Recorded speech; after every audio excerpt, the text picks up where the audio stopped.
എൻ്റെ ഇനിയുള്ള ഓരോ ദിവസത്തെ കുളിയും കേരളത്തിലെ ഭരണ സംവിധാനത്തിനെതിരായിട്ടാണ്. ഈ കുളി എൻ്റെ പ്രതിഷേധമാണ്. ഇപ്പം നിങ്ങൾ ഈ വീഡിയോയിൽ കണ്ട വ്യക്തിയുടെ പേരെന്ന് പറയുന്നത് ശ്രീലു എന്നാണ്. ഇവരൊരു ടീച്ചറാണ്. അതുപോലെ തന്നെ ഈ ഒരു ടീച്ചർ പഠിപ്പിക്കുന്ന എഞ്ചിനീയറിംഗ് കോളേജിലാണ്, അത് കണ്ണൂർ. ഇവരെ പറ്റി മുമ്പ് ഞാൻ വീഡിയോ ചെയ്തിട്ടുണ്ടായിരിക്കും.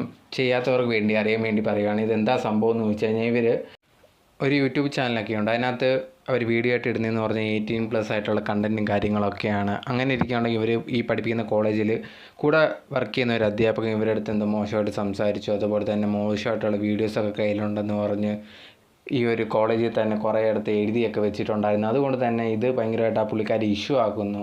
ആ അധ്യാപകനായിട്ട് വഴക്കുണ്ടാകുന്നു. അത് പ്രിൻസിപ്പാളിൻ്റെ അടുത്ത് ചെല്ലുന്നു. പ്രിൻസിപ്പാളിൻ്റെ അടുത്ത് ചെന്നതിന് ശേഷം ഉണ്ടെങ്കിൽ പ്രിൻസിപ്പാൾ ഇതൊക്കെ കേട്ടതിന് ശേഷം ആ ഒരു പുള്ളിക്കാരൻ എന്ത് ചെയ്യുന്നു, ഒരു സസ്പെൻഷൻ പോലെ കൊടുക്കുന്നു. അതുപോലെ തന്നെ ഈ പുള്ളിക്കാരിക്കുണ്ടെങ്കിൽ ട്രാൻസ്ഫറുമാണ് കൊടുക്കുന്നത്. സോ അതിൽ പ്രതിഷേധിച്ചാണ് ഈ ഒരു പുള്ളിക്കാരി ഇങ്ങനെ വീഡിയോസൊക്കെ വന്നിരുന്നു പറയുന്നത്. ഞാൻ ഇത് പ്രതിഷേധിക്കാൻ പോവുകയാണ്, കുളിച്ച് പ്രതിഷേധിക്കുവാണ്. മുഖ്യമന്ത്രി കാണുന്നവരെ, മുഖ്യമന്ത്രി എനിക്ക് നീതി തരുന്നവരെ ഞാൻ പ്രതിഷേധിക്കുമെന്ന് പറഞ്ഞ് വീഡിയോ ഇട്ടേക്കുവാണ്. പുള്ളിക്കാരിയുടെ ഓരോ ദിവസം ഇതുപോലത്തുള്ള ഓരോ കോലം കാണിച്ചുള്ള വീഡിയോസാണ് ഇടുന്നത്. ഇതിന് മുമ്പ് ഞാൻ കഴിഞ്ഞ വട്ടം വീഡിയോ ഇതേ കണക്ക് ഇട്ടായിരുന്നു. അന്നത്തെ ദിവസം ഇത് തന്നെ ഈ ഒരേ കണക്കെന്തോ വീഡിയോ ഒക്കെ ഇട്ട് ഭയങ്കരമായിട്ട് ഇതേ കണക്ക് കുളിക്കുന്നതായിട്ട് ഇട്ടതിന് ശേഷമാണ് പുള്ളിക്കാരി ഇങ്ങനെ പറയുന്നത് എനിക്ക് നീതി വേണം എന്നുള്ള കാര്യങ്ങളൊക്കെ പറയുന്നത്. പക്ഷേ എന്താണ് നീതി എന്നൊക്കെ പറഞ്ഞിട്ട് കാണിച്ചു കൂട്ടുന്നത് എന്തൊക്കെയാണെന്ന് മനസ്സിലാവുന്നില്ല. ഇവരൊരു ടീച്ചറാണെന്ന് പറഞ്ഞു കഴിഞ്ഞാൽ ഒരിക്കലും വിശ്വസിക്കാൻ പറ്റുന്നില്ല. കാരണം ടീച്ചർമാരൊക്കെ ചെയ്യുന്ന കണക്കാണ് അവർ ചെയ്യുന്നതെന്ന് എനിക്ക് മനസ്സിലാവുന്നില്ല. എന്താണ് ഇവരൊക്കെ പ്രശ്നം വല്ലതും ഉണ്ടോ എന്നുള്ളൊരു ഡൗട്ടുണ്ട്. അല്ലെങ്കിൽ ഇനി ജസ്റ്റ് വ്യൂസിന് വേണ്ടി ആൾക്കാരൊക്കെ ചുമ്മാ ഒന്ന് കാണാൻ വേണ്ടി, കാണുന്നതിന് പൈസ കിട്ടും അങ്ങനെയുള്ളതാണോ എന്തോന്നൊന്നും മനസ്സിലാവുന്നില്ല. അല്ലെങ്കിൽ വല്ല പ്രശ്നം ഉണ്ടെങ്കിൽ വല്ല തെറാപ്പി രീതിയിലോ അങ്ങനെ വല്ലതും ആണെങ്കിൽ അവർക്ക് ചെയ്യുന്നതായിരിക്കും ബെസ്റ്റ്.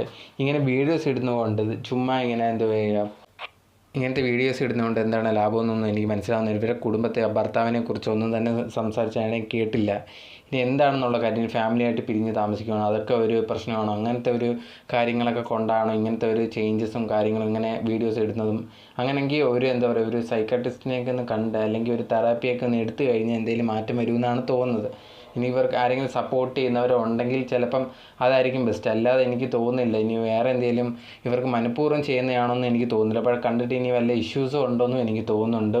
ബട്ട് എന്നിരുന്നാൽ പോലും ഇങ്ങനെയൊക്കെ വീഡിയോസ് ഇടുമ്പോഴത്തേനും ഒരു ടീച്ചറായിട്ടുള്ള വ്യക്തിയാണ്, എന്നിട്ടാണ് ഇതുപോലത്തുള്ള ഓരോ കാര്യങ്ങളും ചെയ്യുന്നത്.